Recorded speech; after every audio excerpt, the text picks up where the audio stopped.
Hello बच्चों, नमस्कार। रसायन विज्ञान की ऑनलाइन क्लास और अपने यूट्यूब चैनल में आप सभी का हार्दिक स्वागत करता हूं और अभिनंदन करता हूं। जैसा कि मैं आपको बताना चाहूँगा, अपना इलेक्ट्रोकेमिस्ट्री विद्युत रसायन की मैं आपको 6 क्लासें पूरी कंप्लीट करवा चुका हूं। आज इसकी अपन 7वीं क्लास के बारे में बात करेंगे। इसके 7th लेक्चर के बारे में अपन बात करेंगे। तो इससे पहले अपन ने पढ़ा था, जो चीज़ें देखी थी, शेल विभव और विद्युत गिब्स मुक्त ऊर्जा में अपन ने संबंध देखा था। इससे पहले विभवमापी द्वारा शेल विभव का मान भी अपन ने ज्ञात करा था। आज अपन पढ़ेंगे नैनसेट समीकरण।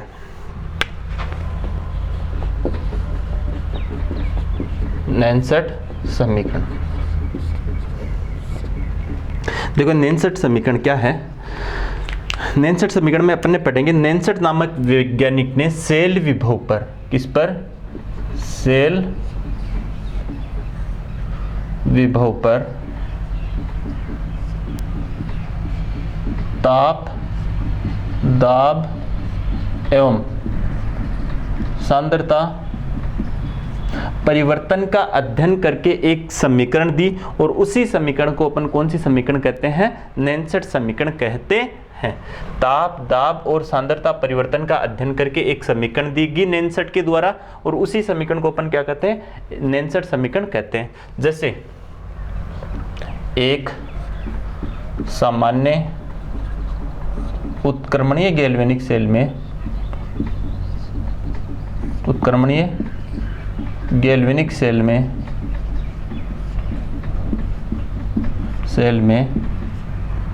निम्न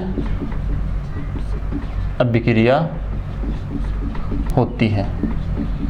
एक सामान्य उत्क्रमणीय गैल्वेनिक सेल में या गैल्वेनिक सेल में निम्न उत्क्रमणीय अभिक्रिया होती है। इसके बारे में अपन बात करते हैं। ये है अभिकारक और ये उत्क्रमणीय अभिक्रिया, और ये बन रहे इस प्रकार से यहाँ पे प्रोडक्ट। अब अपन देखते हैं यहाँ पर द्रव्य अनुपाती क्रिया नियम से अपन पढ़ चुके हैं 11th क्लास में। द्रव्य अनुपाती क्रिया नियम से, द्रव्य अनुपाती क्रिया नियम क्या कहता है? अभिकारकों की सांद्रता और उत्पादों की सांद्रता, यानी किसी भी अभिक्रिया का वेग, उत्पादों वेग स्थिरांक, उत्पादों की सांद्रता और अभिकारकों की सांद्रता का क्या है यहाँ पर? रेशियो। तो द्रव्य अनुपाती क्रिया नियम से साम्य स्थिरांक, साम्य स्थिरांक क्या हो जाएगा? साम्य स्थिरांक के क्या हो जाएगा यहाँ पर? के होता है साम्य स्थिरांक उत्पादों की सक्रियता और अभिकारकों की सक्रियता। सक्रियता किसकी? उत्पादों की। उत्पाद क्या है? C, और ये C। उत्पाद कौन से हैं? D, और ये D। उत्पाद कौन से हैं? A, और ये A। उत्पाद कौन से हैं? B, और ये B। देखो अब ये सभी क्या है यहाँ पर? यहाँ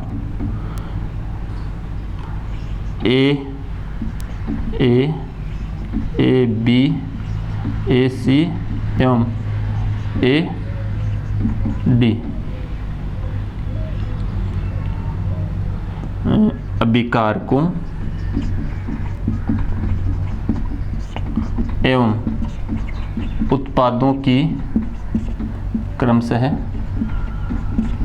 अभिकारकों एवं उत्पादों की सक्रियताएं हैं,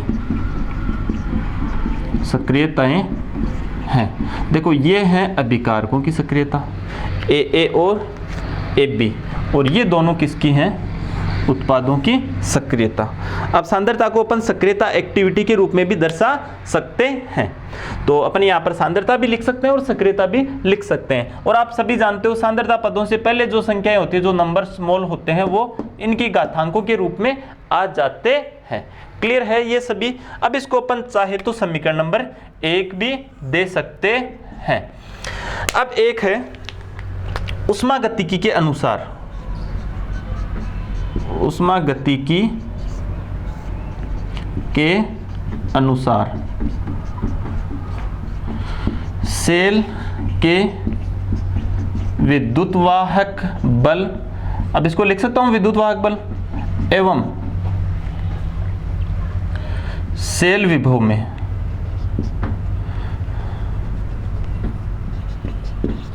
शेल विभव में निम्न संबंध होता है। यहाँ पर अपन लिखेंगे सेल विभव लिख दें, वो भी देखेंगे संबंध अपन गिब्स मुक्त ऊर्जा। किसमें संबंध देख लेते हैं पहले, गिब्स मुक्त ऊर्जा। ये है समीकरण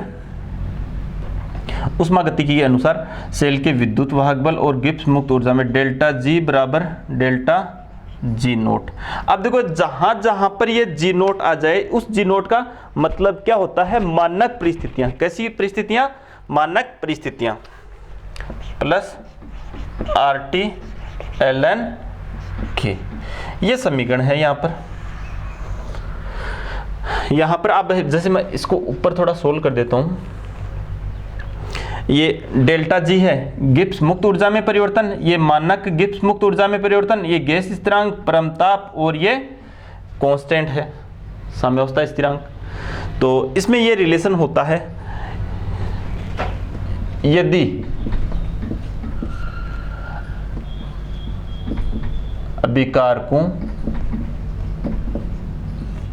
एवं उत्पादों की सक्रियता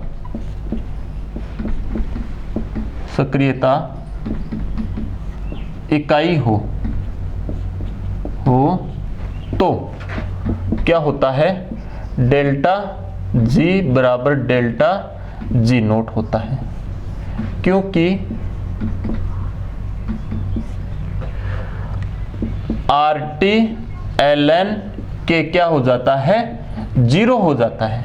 आर टी एल एन के का मान क्या हो जाता है, शून्य हो जाता है। ये शून्य क्यों हो जाता है, इसके बारे में भी अपन आगे देखेंगे। और अब मैं यहां पर लिख रहा हूं सेल स्थिरांक, अपन पढ़े सेल विभव या सेल के विद्युत वाहक बल, सेल विभव एवं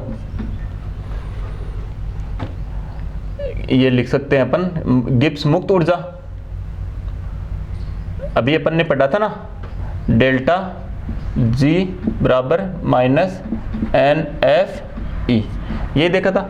सेल विभव एवं गिब्स मुक्त ऊर्जा में निम्न संबंध होता है।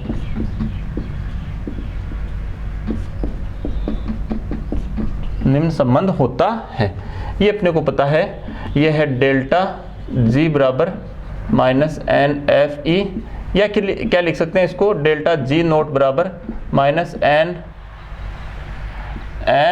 F E naught. ये कौन सी है, मानक परिस्थिति। कौन सी परिस्थिति है ये, मानक परिस्थिति। अब देखो इसको अपन समीकरण नंबर 2 दे सकते हैं। अब देखना, डेल्टा जी एवं डेल्टा जी नोट का मान समीकरण 2 में रखने पर अपने को ये प्राप्त होगा। देखो डेल्टा जी क्या है, माइनस एन एफ ई बराबर minus N F E naught, ये हो जाएगा, plus R T L N K. इसको अपन समीकरण नंबर 3 दे देते हैं। मैं से कहूं समीकरण 3 में माइनस एन एफ का भाग देकर हल करने पर अब देखो इसमें माइनस एन एफ का भाग देंगे तो क्या बचेगा, यहां पर केवल ई बचेगा। इसमें माइनस एन एफ का भाग देंगे तो क्या बचेगा, ई नोट। और इसमें माइनस एन एफ का भाग देंगे तो ये माइनस आ जाएगा और ये रहेगा क्या, आर टी बट्टे एन एफ और ये रहा एल एन के। ये समीकरण प्राप्त होगी क्या, इसको नंबर देते हैं समीकरण नंबर 4। समीकरण 4 में के का मान समीकरण 1 से रखने पर समीकरण 1 से रखने पर बताओ समीकरण 1 क्या है, ये रही, के का मान ये अपने को पुट करना है, तो क्या आ जाएगा E बराबर E naught minus RT N F और ये LN बराबर क्या, ये क्या आ जाएगा एक्टिविटी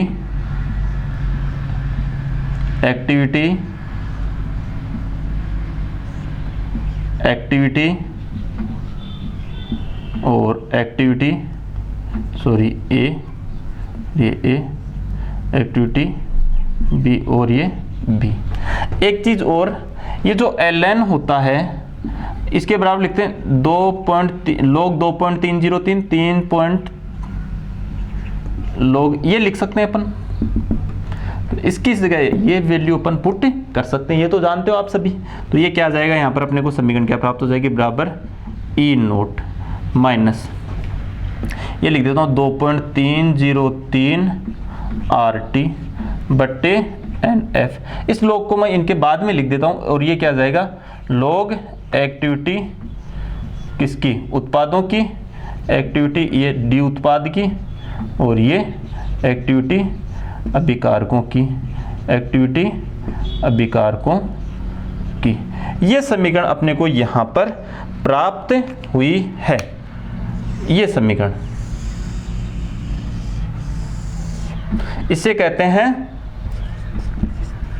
नैनसट समीकरण का सामान्य निरूपण है। ये नैनसट समीकरण का क्या है, जनरल रिप्रेजेंटेशन है। तो इस प्रकार से अपन ये एक जनरल नैनसट समीकरण व्युत्पन्न कर सकते हैं। क्लियर है ये बात सभी को।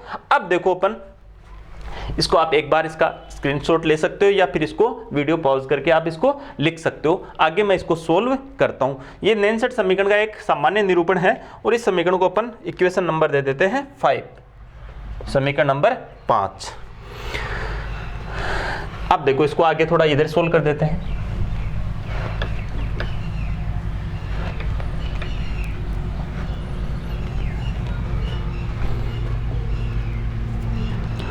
देखना ये समीकरण अपने को प्राप्त हुई। इस समीकरण में समीकरण 5 में क्या क्या रख सकते हैं, R बराबर 8.314 जूल प्रति केल्विन प्रति मोल रख सकते हैं। T बराबर रख सकते हैं 298 केल्विन रख सकते हैं। N है नंबर ऑफ इलेक्ट्रॉन, इलेक्ट्रॉन की संख्या। F बराबर रखते हैं 96,500 कूलाम रख सकते हैं,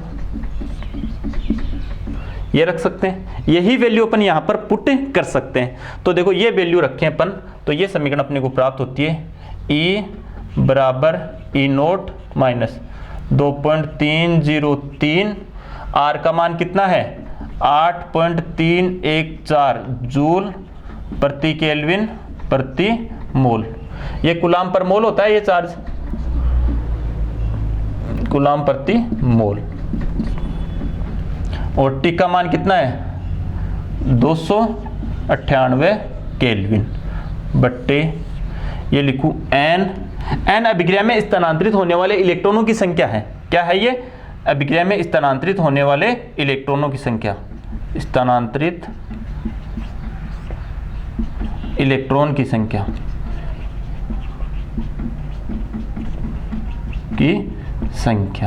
स्थानांतरित होने वाले इलेक्ट्रॉनों की संख्या। वो तो रिएक्शन से पता चलेगा अपने को कितने क्या स्थानांतरित होते हैं। ये 96,500 कूलाम पर मोल ये होगा। और यहां पर अपन किसका मान रख दें, लोग के का मान लिखेंगे। के का मान क्या है, ये इस वैल्यू की जगह मैं क्या लिख सकता हूं, के का मान, या फिर ये वैल्यू लिखना चाहो थोड़ी बड़ी है तो अपन ये भी लिख सकते हैं, एक्टिविटी उत्पादों की और एक्टिविटी अभिकारकों की, या सांद्रता किसकी, उत्पादों की, और सांद्रता किसकी, अभिकारकों की। ये अपन ने रख दिया। अब इसको अपन सोल्व करें यदि अपन इसको सोल्व करें तो अपने को ये मान प्राप्त होता है। ये डायरेक्ट जो सोल्व समीकरण है वो अपने को ध्यान में रखनी है 0.0591।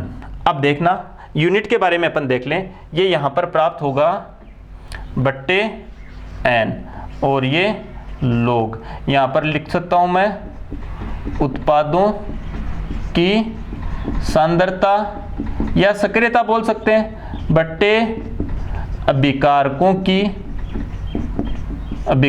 की सांद्रता। बताओ यही है यहाँ पे। ऐसे तो उत्पादों की सांद्रता लिखी और अपने किसकी सांद्रता लिखी, अभिकारकों की सांद्रता लिखी।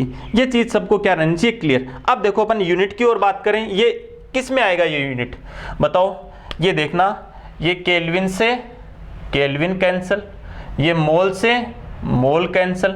बताओ यहां पर क्या बचा, ये जूल और ये प्रति कूलाम। तो जूल प्रति कूलाम 1 वोल्ट की परिभाषा में आएगा, आया था या नहीं आया था। तो जूल प्रति कूलाम बराबर क्या आ गया, मात्रक, ये आ गया इसका मात्रक वोल्ट। तो इसका सेल विभव का मात्रक क्या हो जाएगा, वोल्ट हो जाएगा। ये बात क्लियर हुई। अब देखो, यदि अभिकारक शुद्ध अथवा ठोस अवस्था में होते हैं, यदि अभिकारक या उत्पाद, अभिकारक अथवा उत्पाद शुद्ध, ठोस या शुद्ध द्रव अवस्था में होते हैं, शुद्ध द्रव अवस्था में होते हैं, तो उनकी सक्रियता या फिर मैं क्या बोल सकता हूं, सांद्रता इकाई मानते हैं, इकाई मानते हैं। क्या मानते हैं, इकाई।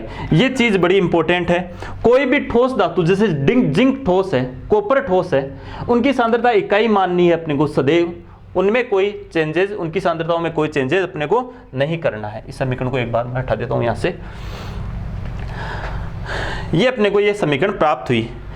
अब देखो यहां पर एक नोट लगाऊं मैं, यदि अभिकारकों एवं उत्पादों की सक्रियता या सांद्रता, सक्रियता या सांद्रता इकाई हो, इकाई हो, तो नेंसर समीकरण का क्या रूप हो जाएगा। तो ये आ जाएगा log 1 आ जाएगा यहाँ पे। तो log 1 और log 1 का मान होता है 0। ये आप जानते हो log 1 का मान क्या होता है, 0। तो ये वैल्यू 0 से गुणा होगी तो सभी क्या हो जाएगा, 0। अर्थात क्या मान प्राप्त होगा, अर्थात E बराबर E नोट, ये अपने को प्राप्त होगा। अर्थात ये क्या है, मानक सेल विभव या सेल का मानक विद्युत वाहक बल। किसे कहते हैं सेल का मानक विद्युत वाहक बल, क्या डेफिनेशन हो जाएगी, अर्थात जब समस्त अभिकारकों और उत्पादों की सक्रियता अथवा सांद्रता जब इकाई होती है, उस समय का सेल विभव ही सेल का क्या कहलाता है, सेल का मानक विद्युत वाहक बल कहलाता है। यह भी अपन बता सकते हैं। क्लियर है ये चीज आपको यहां पर सभी को। तो ये अपने को ध्यान रखना, जब समस्त अभिकारकों और उत्पादों की सांद्रता इकाई हो जाती है, उस समय सेल विभव सेल के मानक विद्युत वाहक बल के क्या हो जाता है, बराबर। यहां पर भी ऐसे ही मैंने लिखा था, यदि अभिकारकों और उत्पादों की सक्रियता इकाई हो जाए। देखो ये समीकरण थी अपने पास, उस समीकरण, जैसे वो समीकरण थी वो लिख देता हूं मैं एक बार फिर से। वो थी डेल्टा जी बराबर delta G note plus RT ln के, ये समीकरण थी। तो ln की जगह अपन क्या लिख सकते हैं, 2.303 log लिख सकते हैं। तो यहां पर क्या लिख सकते हैं, 2. ये समीकरण में थोड़ा दिख नहीं रहा होगा आपको, इससे पहले वाले समीकरण यहां पर लिख रहा हूं, डेल्टा जी बराबर delta G note plus RT ln के।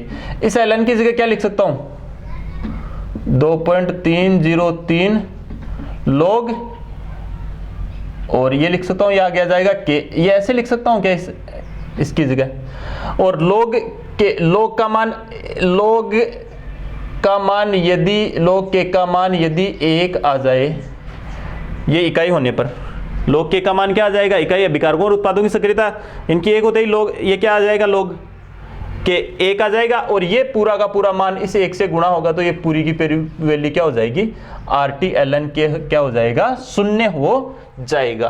तो उस समय जो गिब्स मुक्त ऊर्जा परिवर्तन है वो मानक गिब्स ऊर्जा परिवर्तन के क्या रहेगा, इक्वल रहेगा। बताओ, ये थी आपकी नैनसेट समीकरण। तो अपने को नैनसेट समीकरण में ये ध्यान रखना है, ये समीकरण बड़ी इंपॉर्टेंट है और इस पर इससे रिलेटेड न्यूमेरिकल भी पूछे जाते हैं एग्जाम में, और कई एग्जामों में इससे रिलेटेड न्यूमेरिकल पूछे भी गए हैं। क्लियर हुई ये बात सभी को? एक न्यूमेरिकल इससे रिलेटेड मैं आपको सोल्व भी करवाऊंगा। अब इसका देखते हैं एप्लीकेशन, नैनसेट समीकरण का एप्लीकेशन। अब इसको मैं हटा रहा हूं, अब देखेंगे इसका यूज।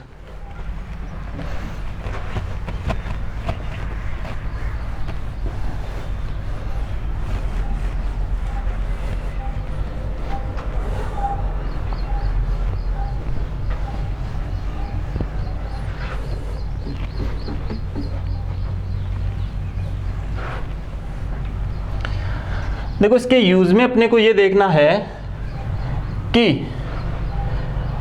किसी एकल इलेक्ट्रोड अथवा अर्ध सेल का विभव अपन इस समीकरण से ज्ञात कर सकते हैं।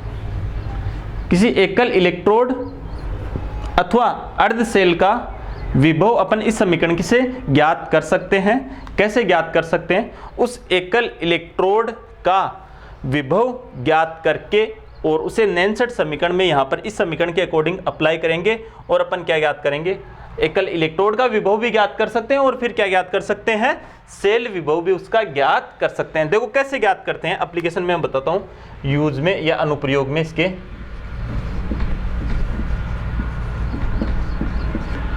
जैसे एक डेनियल सेल की समीकरण, वही बात करते हैं अपन डेनियल सेल की समीकरण की।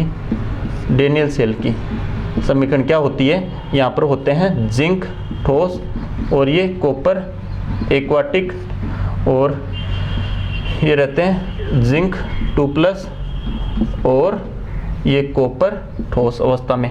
अब इसके लिए नैनसेट समीकरण क्या लिखेंगे, E बराबर E0 माइनस 0.0591 भी लिखें या यहां तक भी छोड़ सकते हैं, बट्टे n का मान कितना है, बताओ कितने इलेक्ट्रॉन निकले इससे, ये +2 आएगा ना, 2 इलेक्ट्रॉन त्यागे हैं और वही इलेक्ट्रॉन इसने ग्रहण कर लिए, तो कितने इलेक्ट्रॉनों का स्थानांतरण हुआ, केवल 2 का, तो n क्या जाएगा यहाँ पर, n का मान 2। इसके लिए n का मान कितना हो गया, 2 स्थानांतरित होने वाले इलेक्ट्रॉन।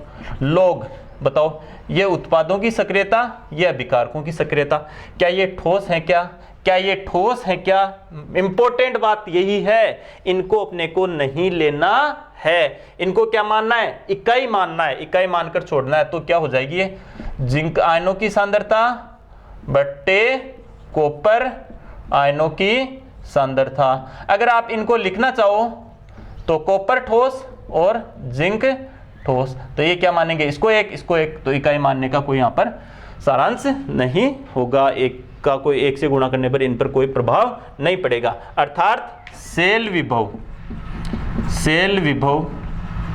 किस पर निर्भर कर रहा है, जिंक 2+ और कॉपर 2+ आयनों की सांद्रता पर निर्भर करता है। ये चीज आपको सबको क्या रहनी चाहिए, क्लियर रहनी चाहिए। ये है नैनसेट समीकरण का अनुप्रयोग। अब इससे रिलेटेड मैं एक न्यूमेरिकल भी आपको सोल्व करवा देता हूं। जैसे एक न्यूमेरिकल है, एकल इलेक्ट्रोड का इलेक्ट्रोड विभव अपन कैसे ज्ञात कर सकते हैं। चलो इस समीकरण को मैं यहीं पर सोल्व कर देता हूं। इक्वेशन, कॉपर इलेक्ट्रोड का मानक इलेक्ट्रोड विभव दे रखा है,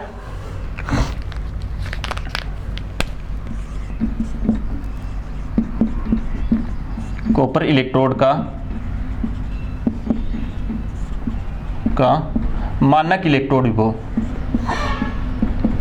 आप वैसे जानते भी हो कॉपर इलेक्ट्रोड का मानक इलेक्ट्रोड विभव कितना होता है, 0.34 वोल्ट। ये कॉपर इलेक्ट्रोड का मानक इलेक्ट्रोड विभव दे रखा है और 0.1 एम कॉपर आयन युक्त कॉपर का ईएमएफ ज्ञात करना है। 0.1 एम आयन युक्त 0.1 एम आयन युक्त विलयन के कॉपर इलेक्ट्रोड का विभव ज्ञात कीजिए। विलयन के कॉपर इलेक्ट्रोड का विभव अपने को क्या करना है, ज्ञात करना है। ये अपने को यहां पर ज्ञात करना है। आप जानते हो ये समीकरण ऐसे होती है, कॉपर 2+ ये एक्वाटिक +2 इलेक्ट्रॉन और ये किस में चला जाता है, कॉपर ठोस में। करो अप्लाई नैनसेट समीकरण और एकल इलेक्ट्रोड का विभव ज्ञात करो। तो नैनसेट समीकरण है E बराबर E0 - 0.0591। कितने इलेक्ट्रॉन स्थानांतरित हो रहे हैं, 2 हो रहे हैं। लॉग ये ऊपर उत्पाद और अभिकारक नीचे, तो ये तो क्या होगा इकाई, और इसकी सांद्रता कितनी दे रखी है 0.1 m। तो इसकी सांद्रता मैं लिख दूं यहाँ पे कॉपर आयनों की, ठोस तो इकाई होगा ना, तो इसको लिख दूं मैं 0.1 m। और इसको अपन कन्वर्ट करें तो यहाँ पर क्या लिख सकता हूँ 10, और इसको क्या लिख सकता हूँ नीचे 1 लिख सकता हूँ। तो ये समीकरण अपने को ये प्राप्त हुई। क्या ये कितना दे रखा है यहाँ पर, ये पड़ा 0.34 वोल्ट माइनस 0.0591/2 और log 10। आप जानते हो log 10 का मान कितना होता है, इकाई होता है। तो ये क्या करना है अपने को, इस सेल का मान कितना हो जाएगा 0.34 माइनस 0.0591/2, 2 का भाग देकर के इसमें घटाएंगे, ये मान आएगा लगभग 0.31 वोल्ट। तो क्या एकल इलेक्ट्रोड का इलेक्ट्रोड विभव नैनसेट समीकरण से ज्ञात करा नहीं करा अपन ने? तो एकल इलेक्ट्रोड का इलेक्ट्रोड विभव इस समीकरण से अपन ज्ञात कर सकते हैं। इसी प्रकार अन्य दूसरे इलेक्ट्रोड का इलेक्ट्रोड विभव ज्ञात करेंगे, उनका सेल बनाएंगे और उनका सेल विभव अपन क्या करेंगे, डिटरमाइन कर सकते हैं। क्लियर हुई ये चीज सभी को? इस प्रकार से ये आपकी नैनसेट समीकरण भी मैंने आपको कंप्लीट करवा दी है। अब अपना आगे वाला टॉपिक होगा सेल अथवा बैटरियां।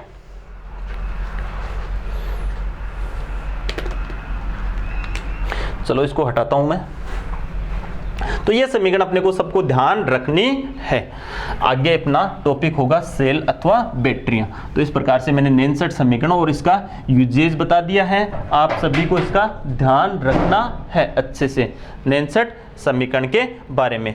अब अपना अगला टॉपिक होगा सेल अथवा बैटरियां। तो अपन पढ़ेंगे आगे सेल अथवा बैटरियों के बारे में। अब देखो सेल अथवा जो बैटरियां होगी उनके बारे में अपने को देखना है। तो सबसे पहले अपन बात करते हैं सेल अथवा बैटरी की डेफिनेशन की। नैनसेट समीकरण बता दी, इसका यूज बता दिया और आपको इसका मैंने न्यूमेरिकल भी करवा दिया। अब अपन बात करते हैं सेल या बैटरियां। सेल अथवा बैटरियां क्या होती है? देखो एक सेल अथवा बैटरी क्या होती है, जब बहुत सारे सेलों को श्रेणी क्रम में जोड़ा जाता है तो एक बैटरी का निर्माण होता है। क्लियर हुई बात? बहुत सारे सेलों को श्रेणी क्रम में जोड़ करके ही किसका निर्माण किया जाता है, बैटरियों का निर्माण किया जाता है। ये बैटरियां 2 प्रकार की होती है। कितने प्रकार की होती है ये बैटरियां? 2 प्रकार की। एक होती है प्राथमिक बैटरी और एक होती है द्वितीयक बैटरी। प्राथमिक सेल कह दो, चाहे इसको क्या कह सकते हैं अपन, बैटरी कह सकते हैं, और इसको क्या कहते हैं अपन, द्वितीयक सेल कह दो, या फिर इसको क्या कह सकते हैं अपन, द्वितीयक बैटरी कहते हैं। देखो प्राथमिक बैटरी क्या होती है और द्वितीयक बैटरी क्या होती है, इनके बारे में अपन कंपैरेटिवली अध्ययन कर लेते हैं। वह सेल अथवा बैटरी जो केवल एक ही बार प्रयोग में लिए जा सकते हैं, एक ही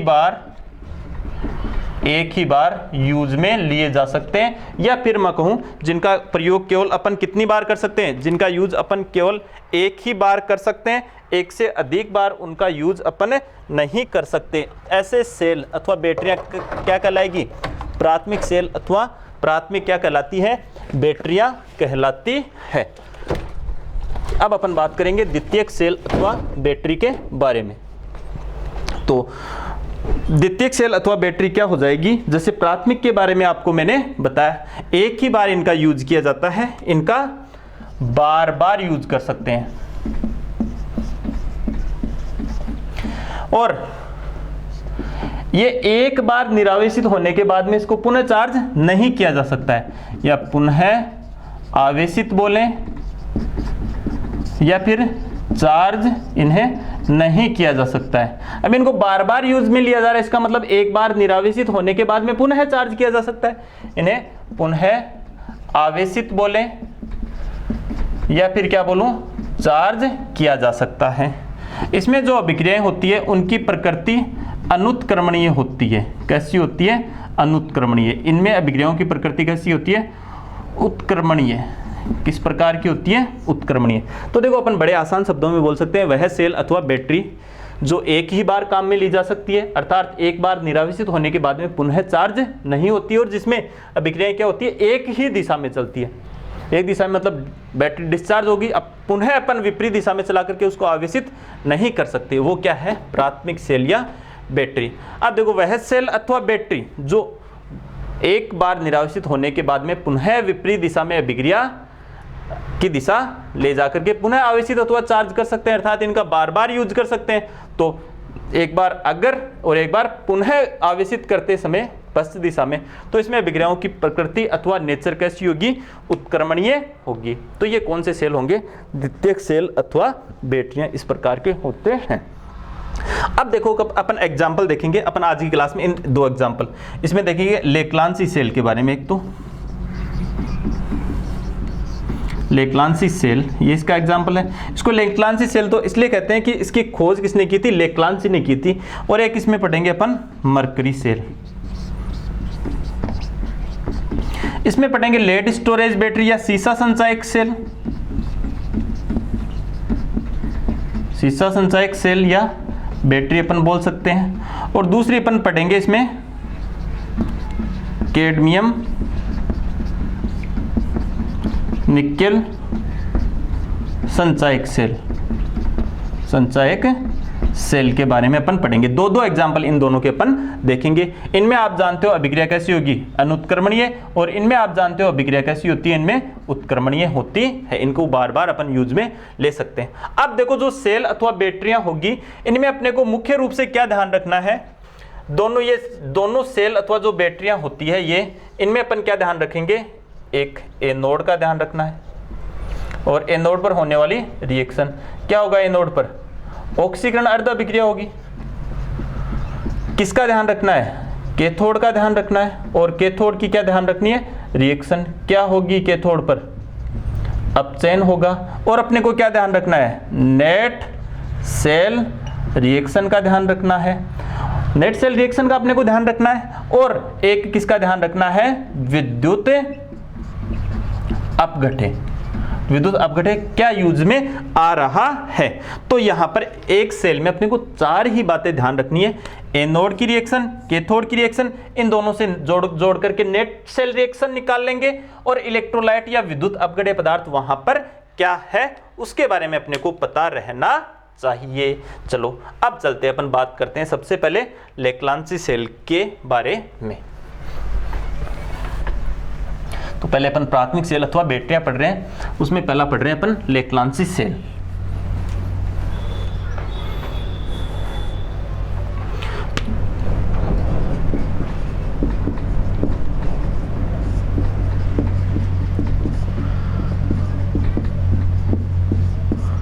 पहला पढ़ रहे हैं अपन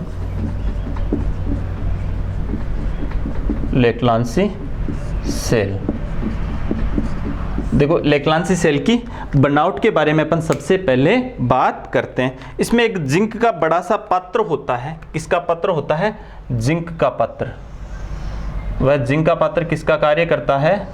जिंक का पात्र कार्य करता है एनोड का। किसका कार्य करता है? एनोड का कार्य करता है।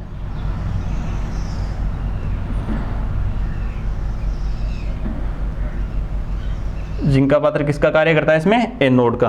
और इसमें बीच में एक ग्रेफाइट की छड़ लगी रहती है, वह ग्रेफाइट की छड़ किसका कार्य करती है?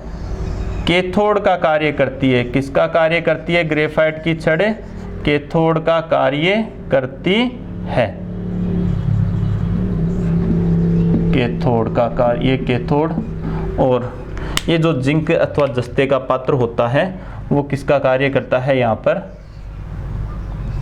ये कार्य करता है एनोड का। क्लियर हुई बात? हाँ। अब देखना इसमें थोड़ा सा ये स्ट्रक्चर रहती है इसकी इस प्रकार की।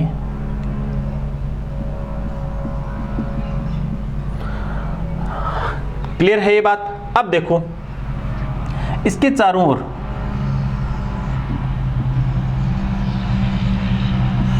MnO2 का पेस्ट भरा होता है और दोनों इलेक्ट्रोडों के बीच में, यहां पर दोनों इलेक्ट्रोडों के बीच में यहां पर अमोनियम क्लोराइड एवं जिंक क्लोराइड का नम पेस्ट भरा रहता है, भरा होता है, जो कि विद्युत अपघट्य का कार्य करता है। जो किसका कार्य करता है? विद्युत अपघट्य का कार्य करता है। इस प्रकार से इस सेल की ये रहती है बनावट। ऊपर वाला टर्मिनल रहता है धन टर्मिनल और नीचे वाला टर्मिनल रहता है ऋण टर्मिनल।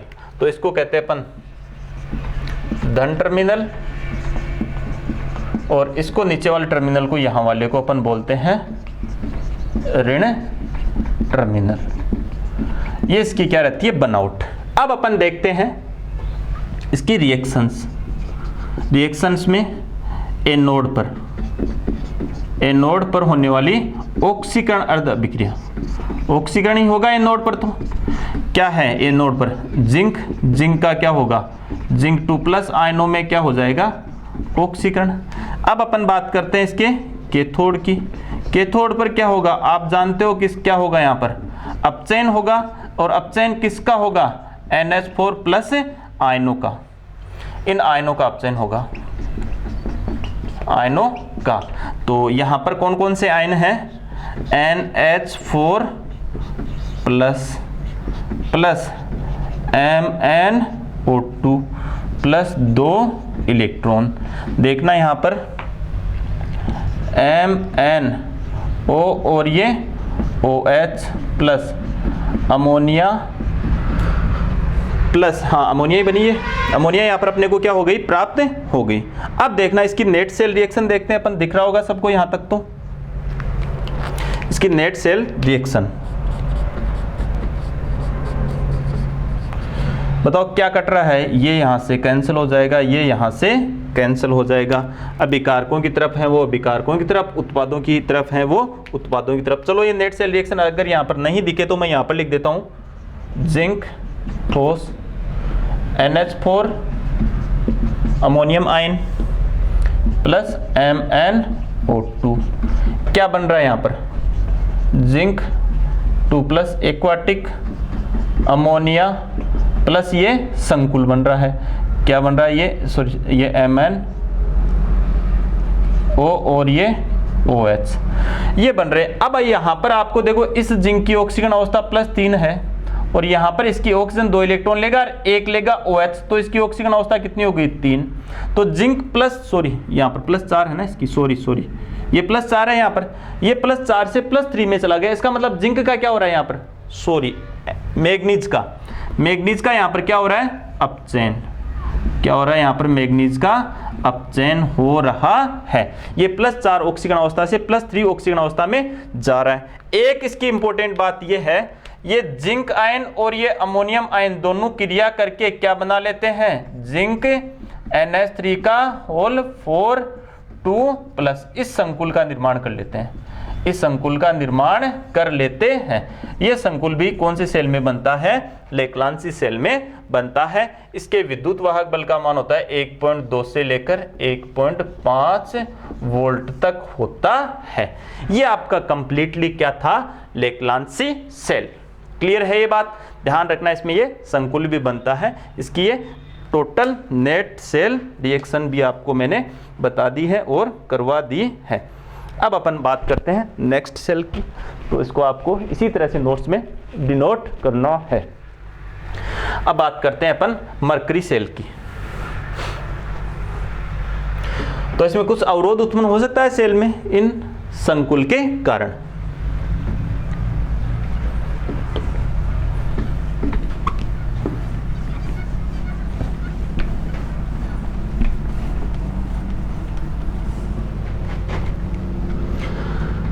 आगे वाला सेल कौन सा है अपना? Mercury cell.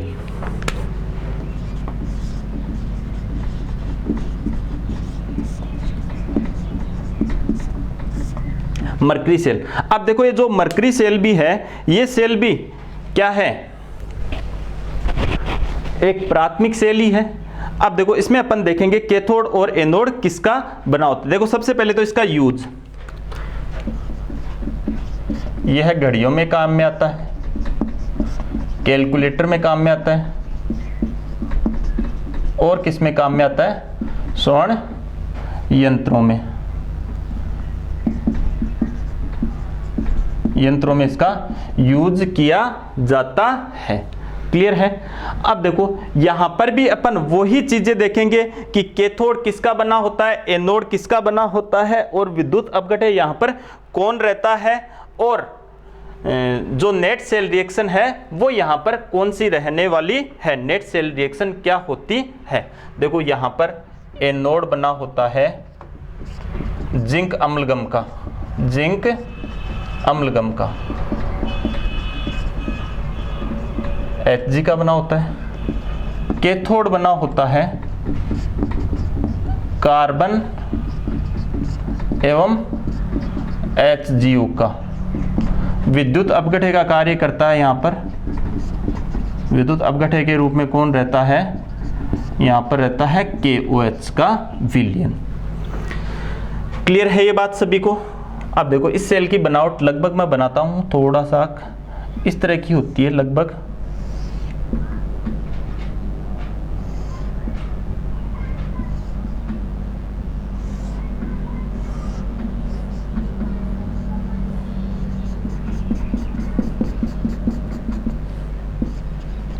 ये कैथोड का कार्य करता है, यहाँ पर ये किसकी तरह कार्य करता है? एनोड की तरह, और ये विद्युत अपघटन का यहाँ पर क्या बना रहता है? विलयन। इसको अपन कौन सा विलयन बोल देते हैं? KOH का विलयन। ये किसका बना होता है? बताया अभी आपको मैंने, कार्बन एवं HgO का। अब देखो अपन देखते हैं इसके एनोड की रिएक्शन। एनोड की रिएक्शन क्या होगी? ऑक्सीकरण। ऑक्सीकरण ही होगा एनोड पर। तो क्या है यहाँ पर? जिंक अम्लगम है। इसका ऑक्सीकरण होने पर क्या बनेगा? Zinc 2 plus aquatic, zinc 2 plus ion बने और ये विलयन में चले। सॉरी, यहाँ पर ये बेसिक विलयन रहेगा, क्षारीय विलयन। यह देखो ये OH माइनस आयन, आप सोचोगे OH माइनस आयन यहाँ पर कहाँ से आ रहे हैं? OH माइनस क्या है? ये विद्युत अपघटन है जिसके अंदर प्रोसीजर हो रहा है, तो ये बनेगा ZnO plus 2 electron plus H2O। तो इस प्रकार से ये जिंक का क्या हो रहा है? यहाँ पर ऑक्सीकरण हो रहा है, या फिर मैं कहूँ ऑक्सीडेशन हो रहा है। आगे फिर देखते हैं कैथोड की रिएक्शन। कैथोड पर क्या होगा? अपचयन, अपचयन अभिक्रिया होगी। कैथोड किसका है? यहाँ पर आप देख सकते हो कार्बन और HgO का। तो अपचयन तो वहां पर किसका होगा? यहाँ पर अपचयन किसका होगा? कार्बन का ही होगा। इसका HgO मरकरी का होगा। ये 2 इलेक्ट्रॉन प्लस H2O, यहाँ पर क्या बनेगी? ये मरकरी और ये 2 OH माइनस 2 OH माइनस। क्या देखेंगे अब इसकी अपन नेट सेल रिएक्शन।